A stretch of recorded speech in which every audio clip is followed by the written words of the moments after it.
nós vamos falar sobre vitória. Nós vamos falar sobre o que é que vai acontecer depois da quarentena. O que é que nós devemos fazer na quarentena, o que nós devemos fazer depois da quarentena, o que nós devemos fazer no dia bom, no dia de bênção, o que a gente deveria fazer antes da quarentena e a gente não fez, e tudo que a gente pode fazer, todo o nosso proceder, nas mínimas coisas, a Bíblia nos ensina. O Senhor, Ele pode nos ensinar de diversas maneiras. O Senhor pode falar conosco mediante cada letra da Escritura. A própria Escritura diz que nós erramos por não conhecermos as Escrituras. E, muito provavelmente, nesses dias, nós estejamos gastando mais tempo com o noticiário das más notícias do que com as Escrituras das boas novas. Às vezes a gente se vê preso e atribulado por causa da situação aparente e a gente não consegue ver a bênção. Nós vamos estudar sobre como o povo de Israel ele sobreviveu aos 40 anos no deserto. Para responder essa pergunta, eu já vou me adiantar em te falar uma coisa. Nós vamos estudar nessa noite o livro de Deuteronômio. Começamos a ler o capítulo 1 e nós vamos ler alguns trechos até chegar no capítulo 11. Então, fique com a sua Bíblia aberta, preste muita atenção e receba o ensino da palavra de Deus. O que a palavra de Deus tem para te ensinar nessa noite. Deuteronômio significa repetição. É um livro composto de discursos de Moisés, quando ele estava próximo ao dia da sua morte. Ele morreu com 120 anos, e antes do povo de Israel entrar na terra prometida. O povo de Israel foram os descendentes de um homem chamado Abraão, a qual Deus escolheu para reconciliar o homem caído com ele. O homem foi criado à imagem e semelhança de Deus e toda a criação foi criada em perfeição. Mas o próprio homem, por causa que seguiu o conselho do inimigo, desobedeceu a Deus e caiu no seu pecado, na sua vaidade, no seu desejo de ser alguma coisa, de ser independente, de ser autossuficiente. E desde então, nós queremos e temos esse anseio de querer ganhar a vida através do nosso braço. E os homens, eles se corromperam, porque não há reconciliação, não há união, não há bênção fora da presença de Deus. Fora da presença de Deus só há caos, só há maldição, só há morte. E os homens, eles estavam de todo modo corruptos e se afastando de Deus, até que Deus, no seu plano perfeito, na sua provisão, ele falou com Abraão. Abraão saiu de Ur dos Caldeus, passou a habitar em Padã Arã e depois na terra dos Jebuseus, que depois ficou conhecida como cidade de Jerusalém. Abraão, ele teve um filho já na sua idade avançada, Isaac. Isaac teve um filho, Jacó. Jacó teve 12 filhos, que geraram as 12 tribos de Israel. Israel foi o nome que o próprio Deus deu a Jacó. E os filhos de Jacó constituíram as 12 tribos de Israel. Essas 12 tribos, essas 12 famílias, elas desceram ao Egito por causa de uma grande seca que estava acontecendo na terra de Canaã, e elas desceram ao Egito. Deus já tinha constituído um dos filhos de Jacó, José, para prover todas as condições de subsistência necessárias à sua família no Egito. E do Egito eles passaram 400 anos, conforme a predição do próprio Deus a Abraão, quando disse a Abraão: a tua descendência, ela será escrava em terra estranha. Então, os israelitas foram colocados em situação de escravidão durante 400 anos no deserto, até que Deus os libertou através de Moisés.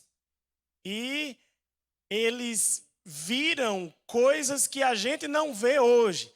Eles viram 10 pragas sobrevirem sobre o Egito, e o Egito ficou em estado de caos diante do poder, da ira, do julgamento do Senhor sobre o Egito e também do poder do Senhor para libertar o seu povo contra o coração endurecido de Faraó. Os israelitas viram o mar se abrir. Eles do outro lado do Mar Vermelho, eles viram o deserto.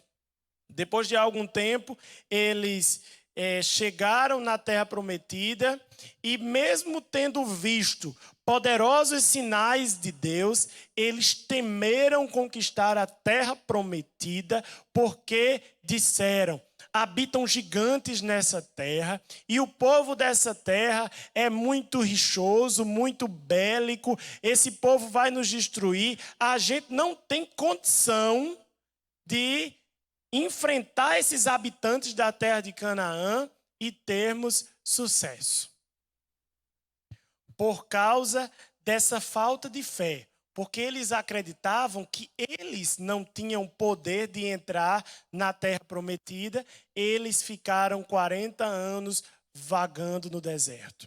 De fato, eles não tinham poder de entrar na terra prometida, mas essa não era a questão.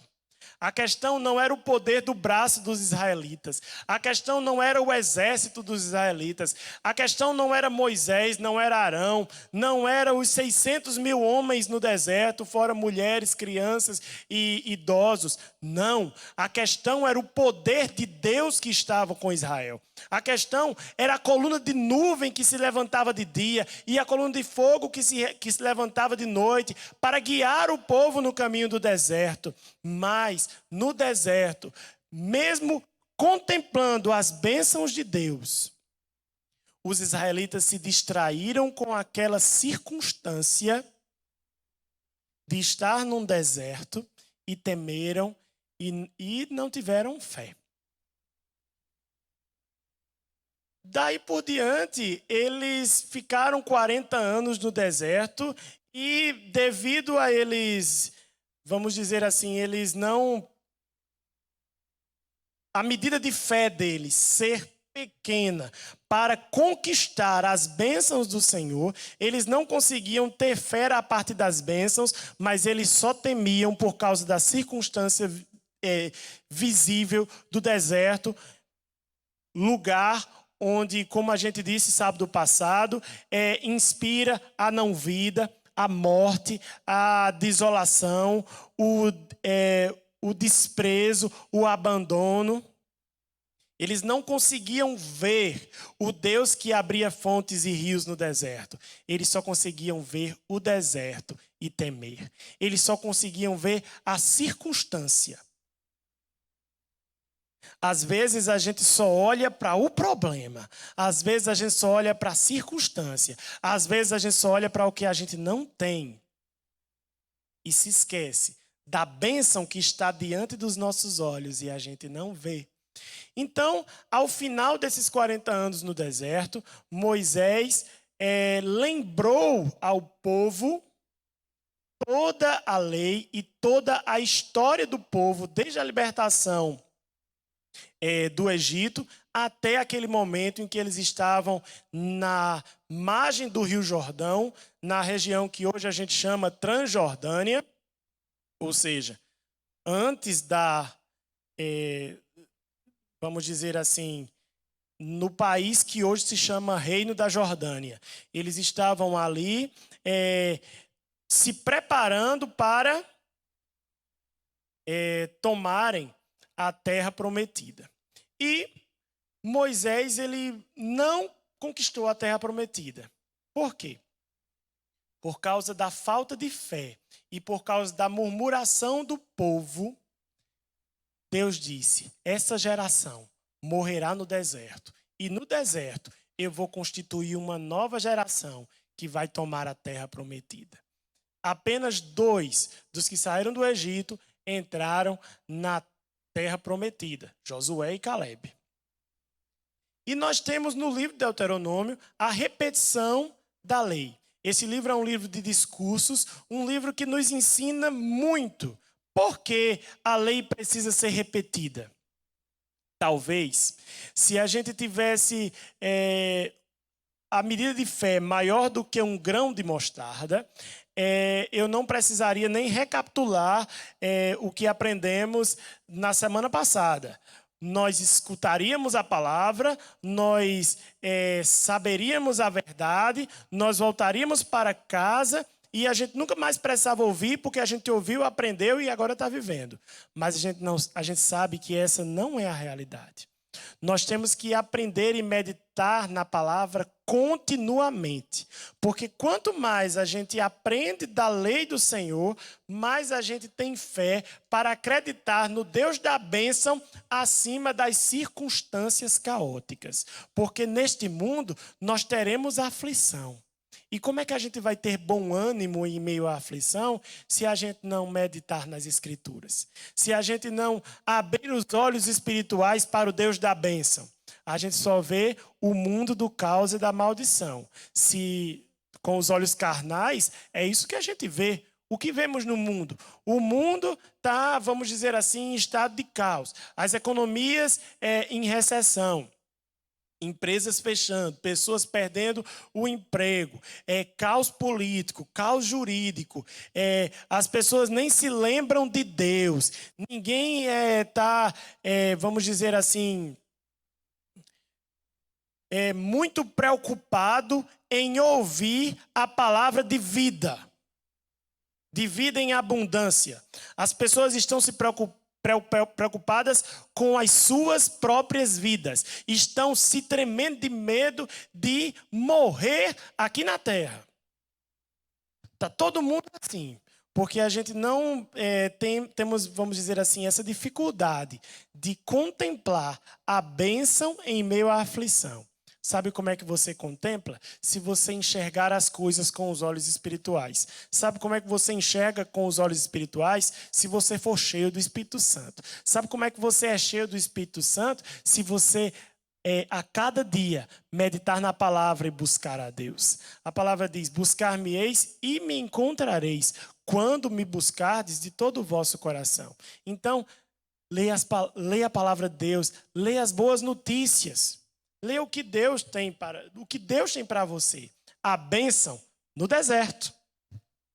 A fé cristã nos ensina a buscarmos a Deus em toda e qualquer situação. No deserto, Deus oferece bênção e maldição. Bênção de parte de sua misericórdia. Maldição segundo as nossas transgressões.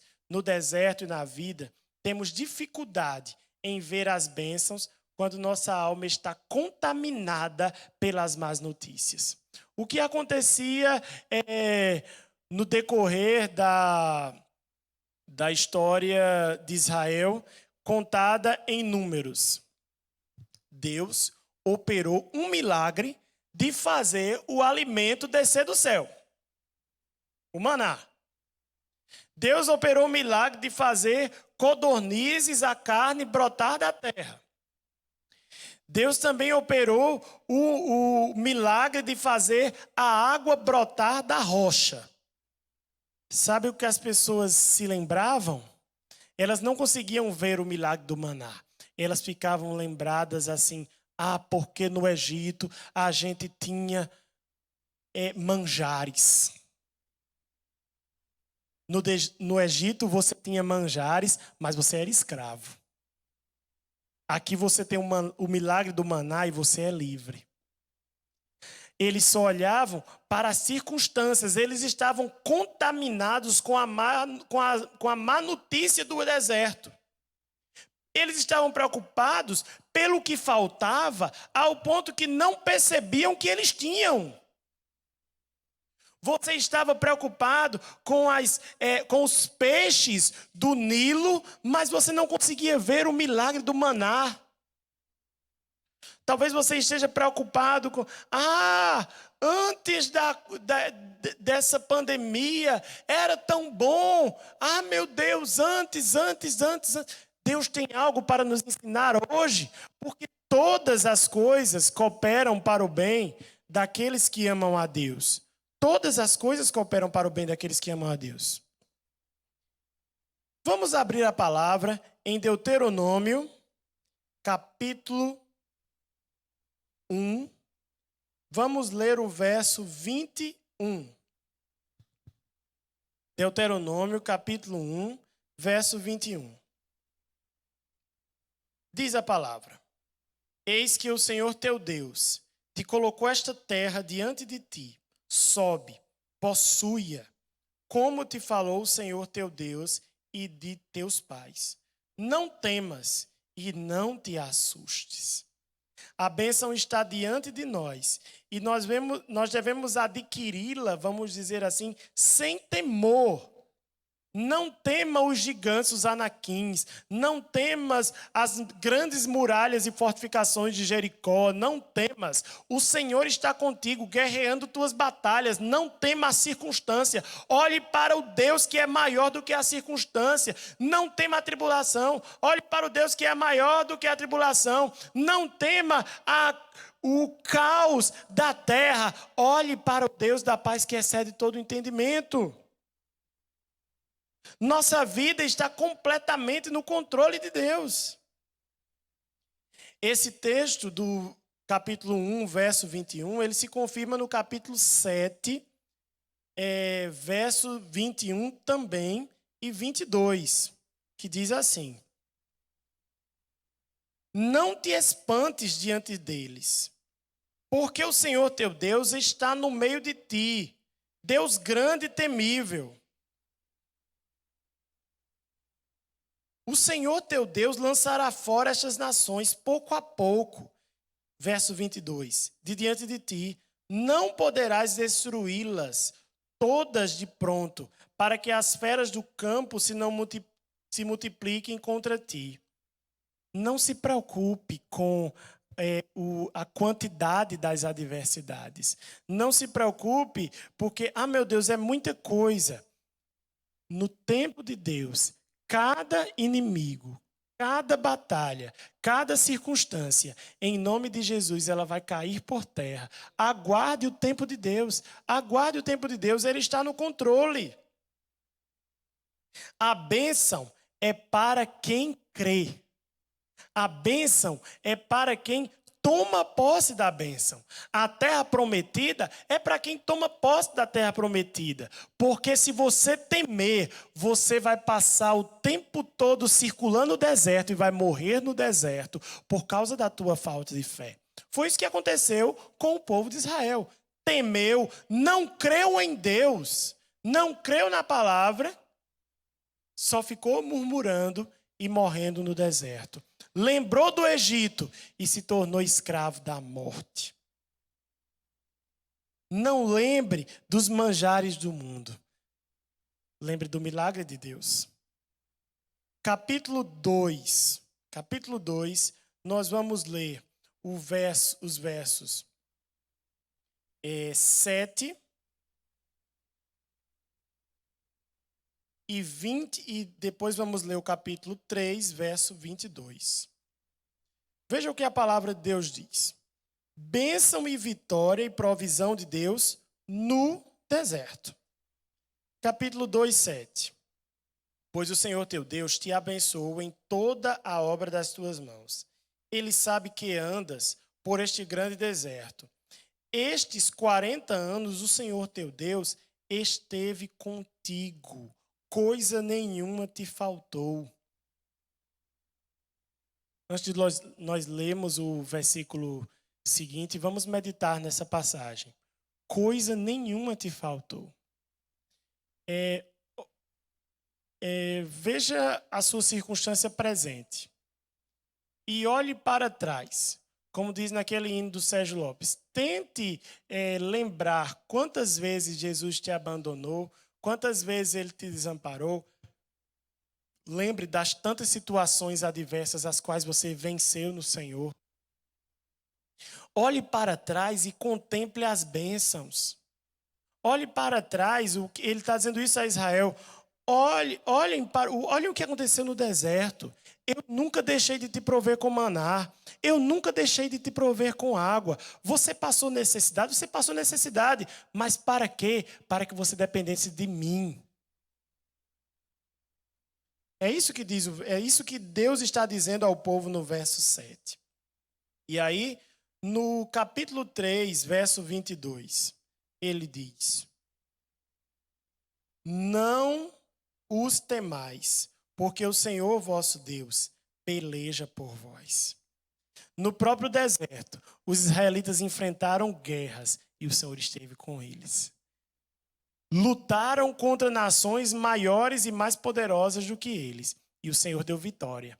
Não para que eles se confiassem na sua própria força, não, mas para que eles confiassem no Deus que estava junto com eles, para que eles dependessem de Deus. Por que no deserto não tem peixe? Para você depender de Deus. Por que no deserto não tem água? Para você depender do milagre de Deus. Por que no deserto não tem comida? Para você depender do maná. Por que no deserto não tem carne? Para você depender da provisão das codornizes. Por que no deserto tem inimigos maiores do que os nossos? Para o nosso Deus vencer as nossas batalhas.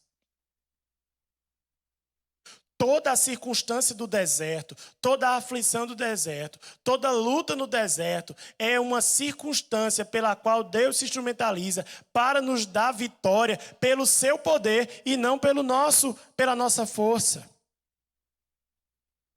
Vamos continuar no capítulo 4, versos 1 e 2.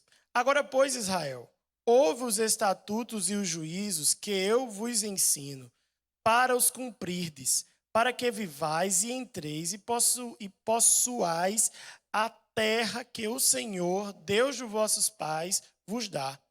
Capítulo 4, verso 2. Nada acrescentareis à palavra que vos mando, nem diminuireis dela, para que guardeis mandamentos do Senhor, vosso Deus, que eu vos mando. Em toda circunstância, Israel, ame a Deus. O que você fez no deserto? Tantas vezes você se esqueceu dele, nas tuas murmurações. Tantas vezes você se esqueceu de Deus, Israel, olhando para as circunstâncias. Israel, ame ao Senhor. Ouve os estatutos. Não deixe para amanhã, não deixe para outra circunstância. Talvez você pense, poxa vida, eu quero que esse deserto acabe agora. Onde é que está Deus? Alguém pode se perguntar, onde é que está Deus? Deus está no lugar onde Ele sempre esteve. A questão não é onde está Deus. A questão é onde está você. A questão não é a provisão de Deus no deserto. Ele está no controle. A questão é a sua perspectiva sobre o deserto. Capítulo 4, verso 9 diz: tão somente guarda-te a ti mesmo. Guarda bem a tua alma, que não te esqueças daquelas coisas que os teus olhos têm visto, e não se apartem do teu coração todos os dias da tua vida, e as farás saber a teus filhos e aos filhos dos teus filhos. Não te esqueças, Israel, do dia em que estivesses perante o Senhor em Horebe. Não te esqueças, Israel, dos 10 mandamentos. Não te esqueças, Israel, que eu fiz.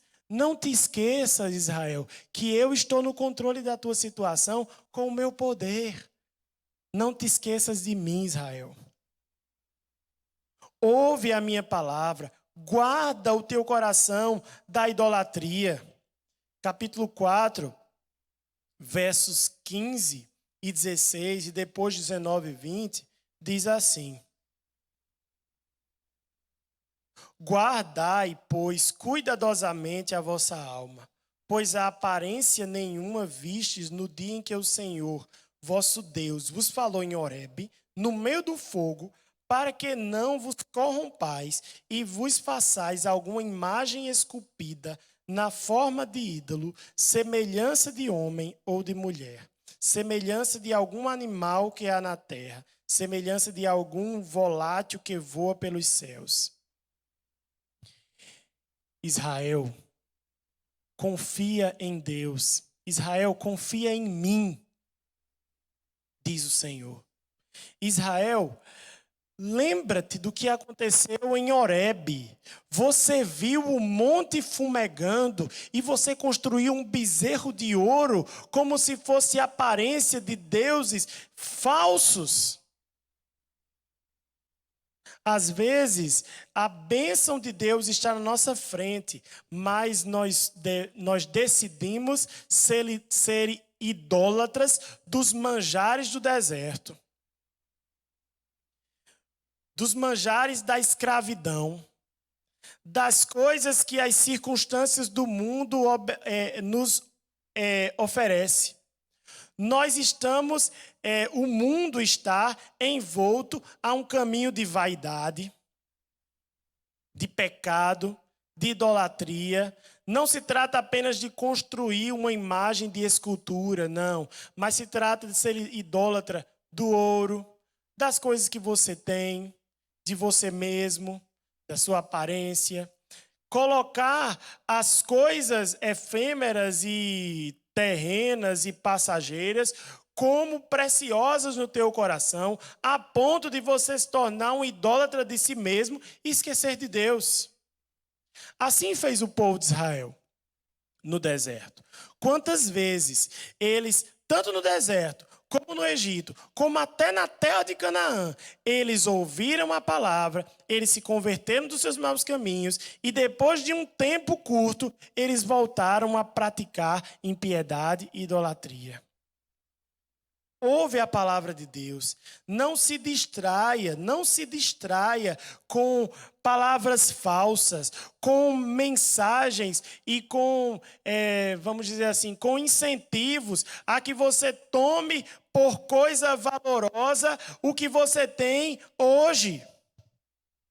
Perceba que tudo que você tem, vamos dizer assim, fisicamente, você pode não ter daqui a pouco. E no mais tardar, você vai morrer e deixar este mundo sem as coisas que você tanto coloca no seu coração. Você não vai levar nada para a sepultura. A palavra diz no Salmo, na sepultura também não há louvor a Deus, também não há exaltação.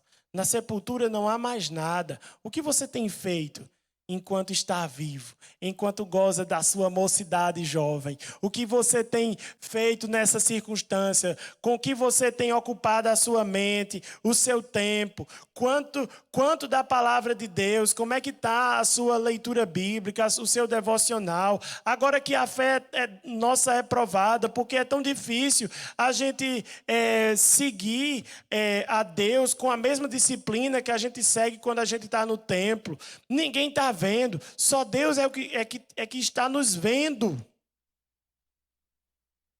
Com o que nós estamos nos ocupando, o que não falta é ocupação. Talvez você em casa fique mais cansado do que se você não estivesse. Porque o que não falta é coisas para fazer. O mundo tem 1 milhão de ofertas para você gastar toda a sua vida com efemeridade e com futilidade. Então guarde-se da idolatria, porque se você não está na bênção, você está na maldição. Se você não está na presença de Deus, você está na presença do inimigo das nossas almas, o tentador. Deus utiliza-se de toda a circunstância, no entanto, para nos fazer chegar a Ele. Dissemos no início dessa palavra, quando estávamos ministrando, cantando a música Marca da Promessa. Quem tem a marca da promessa é selado e, vamos dizer assim, é conhecido de Deus e conhece a Deus. Nós, Igreja do Senhor, nós conhecemos o Pai que nós temos à medida que andamos com Ele. Deus havia escolhido Israel. E ele, de uma forma tão amorosa, tão justa, tão maravilhosa, ele fez com que até no pecado de Israel houvesse vitória, houvesse salvação, houvesse um propósito. Deus fez com que, Deus permitiu que eles pecassem no deserto, para que dessa forma eles pudessem, na circunstância de maldição, de não gozar da bênção, eles puderem se voltar para Deus. Como nós falamos há alguns dias atrás, quando eles foram levados cativos para a Babilônia. Plano de Deus, para que na circunstância da adversidade, eles voltassem para Ele. Porque quando eles estavam na bênção, quando eles estavam em liberdade, eles se esqueceram de Deus. Vamos abrir, vamos ler a palavra. Creio que está aberta aí, né, na sua casa. Ainda no capítulo 4, vamos ler versos 25 a 31. Diz assim: quando, pois, gerardes filhos e filhas, e vos envelhecerdes na terra, e vos corromperdes, e fizerem alguma imagem esculpida, semelhante a alguma coisa, e fizerdes mal aos olhos do Senhor teu Deus, para o provocar a ira, hoje tomo por testemunhas contra vós, outros, o céu e a terra, que com efeito perecereis imediatamente da terra da qual, passado o Jordão, ides possuir. Não prolongareis os vossos dias nela, antes sereis de todo destruídos. O Senhor vos espalhará entre os povos, e restareis poucos em número entre as gentes, onde o Senhor vos conduzirá. Lá servireis a deuses que são obras de mão de homens, madeira e pedra que não vêm, nem ouvem, nem comem, nem cheiram. E, preste atenção no verso 29. Este é o verso mais importante da passagem. De lá buscarás ao Senhor, teu Deus, e o acharás, quando o buscares de todo o teu coração e de toda a tua alma. Até a circunstância adversa, não há, vamos dizer assim, lama mais suja a qual Deus não possa te tirar dessa lama. Não há circunstância mais desoladora a qual Deus não possa enviar nessa circunstância a provisão, a bênção e a restauração. Deus predisse através de Moisés: vocês se afastarão de mim, vocês serão destruídos e desapropriados da terra prometida, até que vocês voltem à bênção. Então, que caminho nós estamos escolhendo? O caminho de bênção ou o caminho da maldição? Deus, Ele nos dá tudo. Perceba, Israel, diz o Senhor: eu estou te dando a terra prometida. Eu estou testemunhando do meu poder quando eu te faço, pela minha poderosa mão, conquistar essa terra prometida. Tudo é meu e eu te dou. Veja o que diz a palavra no capítulo 6, versos 10 a 12. Diz assim: havendo, pois, o Senhor teu Deus introduzido na terra que, sob juramento, prometeu a teus pais Abraão, Isaque e Jacó, te daria grandes e boas cidades, que tu não edificaste, e casas cheias de tudo que é bom, casas que não encheste, poços abertos que não abristes, vinhas e olivais que não plantastes, e quando comeres e te fartares, guarda-te, para que não esqueças o Senhor que te tirou da terra do Egito e da terra da servidão. Deus colocou o povo de Israel numa terra que dependia da chuva para poder manar leite e mel. Porque Deus colocou Israel, a terra de Canaã. Se você pesquisar, você vai ver como é a geografia daquele pedacinho de terra, como é o clima daquele pedacinho de terra. Tem tempo de seca, tem tempo que não tem as coisas. Se Deus está dizendo que a terra mana leite e mel, não é porque ela em si mana leite e mel, não é o tipo de terra que tudo que você planta cresce. Não é como o delta do Nilo no Egito. É uma terra de escassez. Para quê? Para que nesta terra você dependa de mim. Porque eu só vou fazer chover se você guardar os meus mandamentos. Eu só vou fazer chover se você estiver na zona da bênção, que é a zona da obediência. Se você não me obedecer, eu vou mandar seca.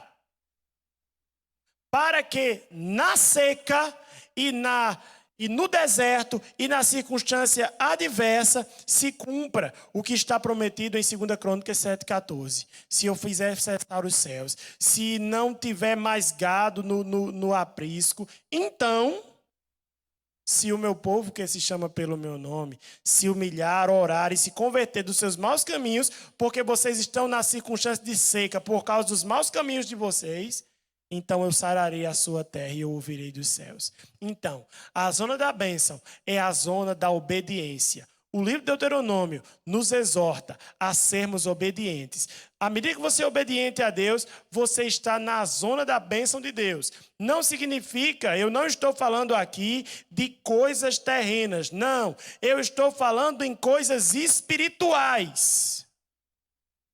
Eu não estou falando em conseguir coisas materiais. Eu estou falando de coisas espirituais. O que está no Salmo, quando diz, ali o Senhor ordena a sua bênção e a vida para sempre. Está na obediência, está na unidade. Então, esta nova terra, ela só tinha as grandes bênçãos e a grande chuva e leite e mel se o Senhor estivesse com aquele povo. E o Senhor só estaria com aquele povo com bênção se aquele povo o obedecesse. Senão, a circunstância seria muito adversa. Então lembre-se do Senhor, não se esqueça, o deserto é o lugar de disciplina, como já ensinamos aqui. O deserto é um lugar de bênção. Jesus, ele citou o Deuteronômio quando foi tentado por Satanás, também no deserto, como nós aprendemos sábado passado. O texto que Jesus citou ao próprio Satanás está em Deuteronômio capítulo 8, versos 2 e 3, que diz assim. Deuteronômio capítulo 8, versos 2 e 3. Recordar-te-ás de todo o caminho pelo qual o Senhor teu Deus te guiou no deserto, estes 40 anos, para te humilhar, para te provar, para saber o que estava no teu coração, se guardarias ou não os seus mandamentos. Ele te humilhou, te deixou ter fome, te sustentou com o maná, que tu não conhecias, nem teus pais o conheciam, para te dar a entender que nem só de pão viverá o homem, mas de tudo que procede da boca do Senhor viverá o homem. Tudo que você está passando, Israel, nesse deserto, é uma circunstância para que você aprenda que você depende de mim. E isto Jesus lembrou a Satanás no deserto, quando ele estava em jejum durante 40 dias. Eu creio, Satanás, no Deus do maná. Eu creio no Deus que me sacia, mais do que o físico e o espiritual. Nem só de pão viverá o homem, mas de toda palavra que sai da boca de Deus. Não se permita ser idólatra de si mesmo. Não pense, eu tenho provisão na minha casa porque eu trabalho. Não, você tem provisão na sua casa porque o Senhor está provendo. Tanto é que sabemos que a qualquer momento a gente pode não ter a provisão. Coisas podem acontecer, doenças, desemprego, até a morte. Tudo que nós temos vem do Senhor. Olhe apenas para Deus. E finalmente, antes de nós terminarmos lendo parte do verso 11, nós vamos ler uma parte desse texto que, vamos dizer assim, deve nos encher por completo como igreja do Senhor. Capítulo 10, versos 16 a 20.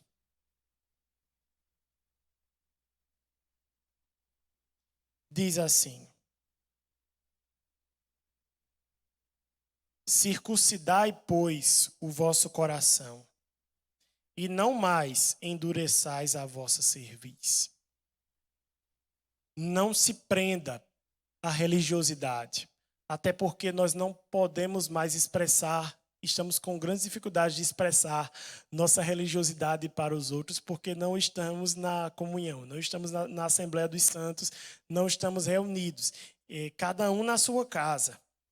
É o tempo de nós não apenas oferecermos um sacrifício físico, de sair de casa, de dispor de um tempo, não.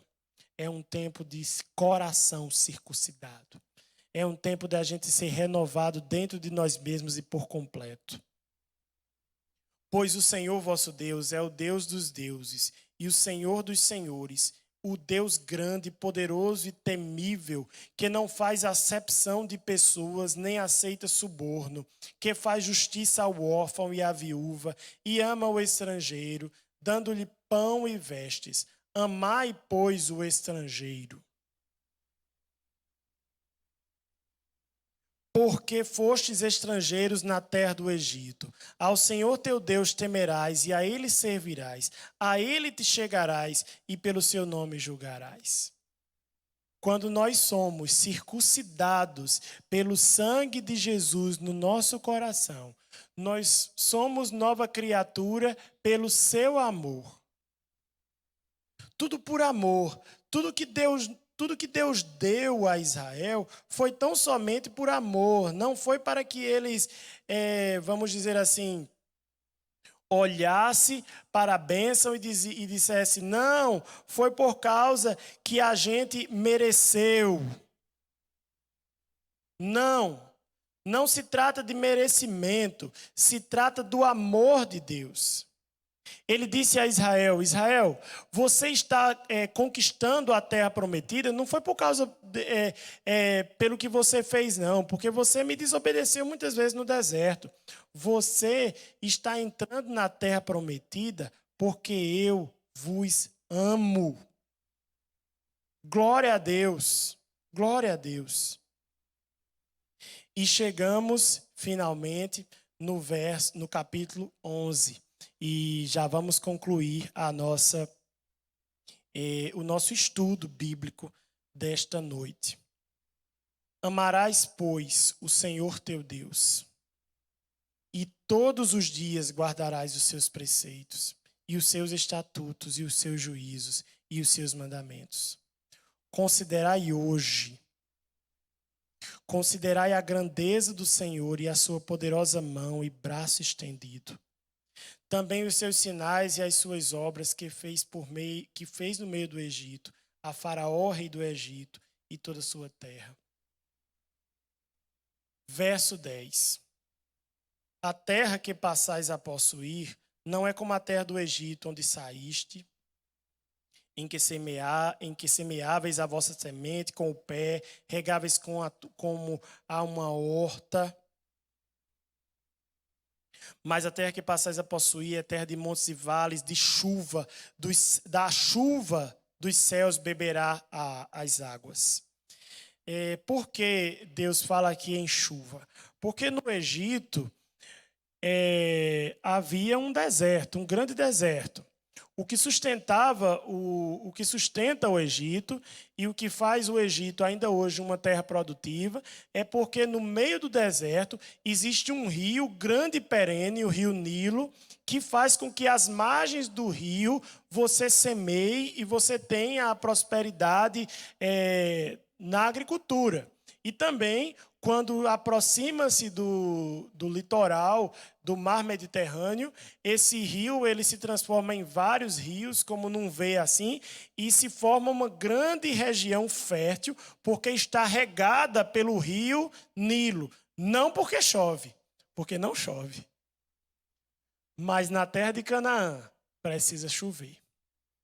Então você está indo para uma terra de montes e vales, e da chuva dos céus beberá água. Terra que cuida o Senhor vosso Deus. Os olhos do Senhor vosso Deus estão sobre ela continuamente.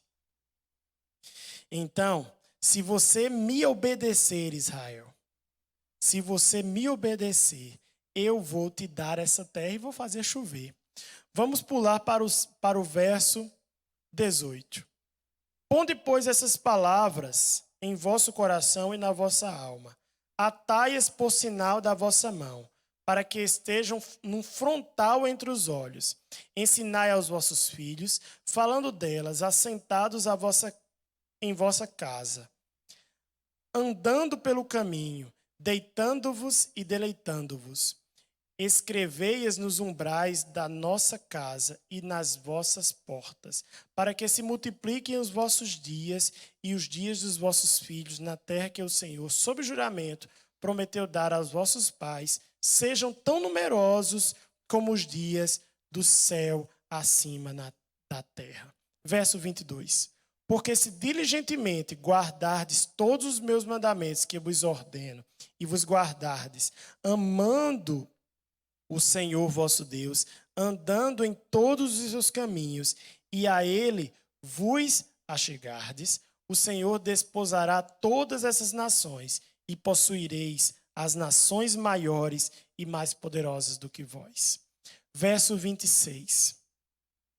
Eis que hoje eu ponho diante de vós a bênção e a maldição.